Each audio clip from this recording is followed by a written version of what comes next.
মহারাজ, এই তোরা কে কোথায় আছিস? পণ্ডিত মহাশয় খবর দে তো।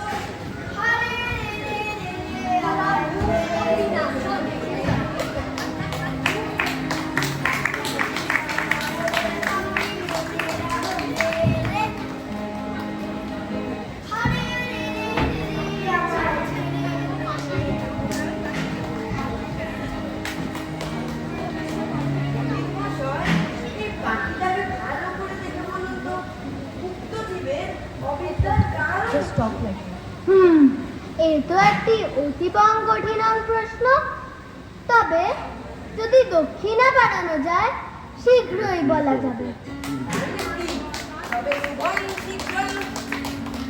আমার মনে হয় এই পাখিটির চঞ্চলন প্রকৃতি, তাই বেশি বিদ্যে ভরে না। চঞ্চলন প্রকৃতি, তাই তাকে প্রথমে শৃঙ্খলিত করা দরকার। বেশ, তাহলে তার আয়োজন হোক। এই পাখিটাকে তাহলে ধরে আনা যাক।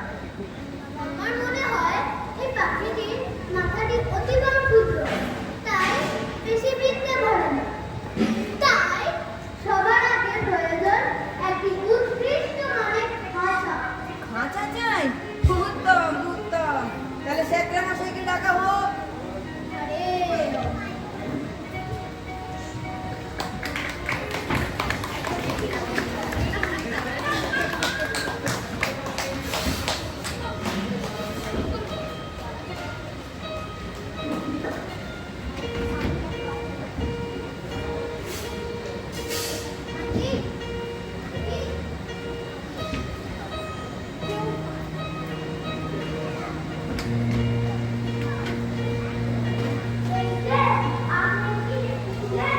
ও শেখরা মশাই, আপনি চলে এসেছেন। এই পাখিটির জন্য একটি সোনার খাঁচা চাই। সোনার খাঁচা? হ্যাঁ হ্যাঁ, এই পাখিটি তো দেশে পাখি নয়, এই পাখিটি হলো শিক্ষার্থী পাখি। এমন একটি আশ্চর্য খাঁচা দরকার, যেটা দেখলে দেশ বিদেশ থেকে লোক এসে একেবারে ঝুঁকে পড়বে। কিন্তু খরচটা তো অনেক বেশি।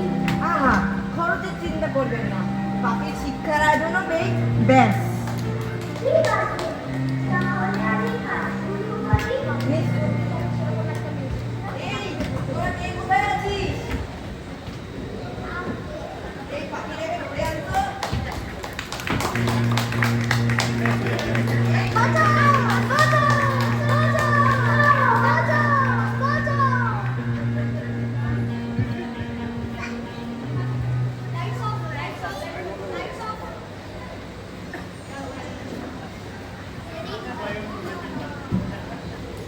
হয়েছো?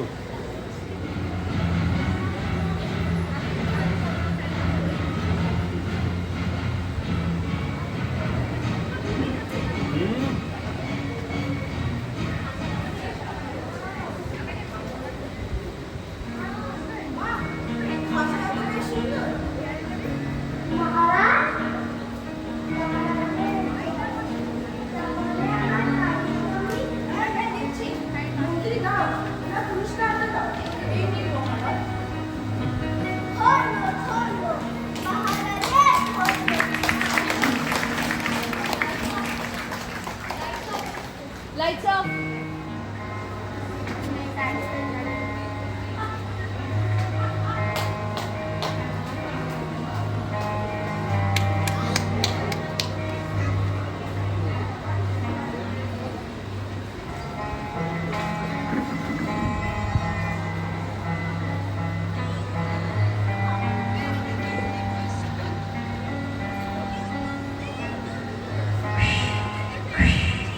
শিক্ষা সম্পূর্ণ হয়েছে।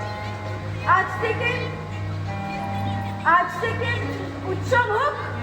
মহারাজের জয়, মহারাজের জয়, মহারাজের জয়। এই বলেই পাখির খবর আর কেউ রাখলো না। পাখি আর গান গায় না, পাখি আর চিল্লায় না, পাখি আর ওড়ে না।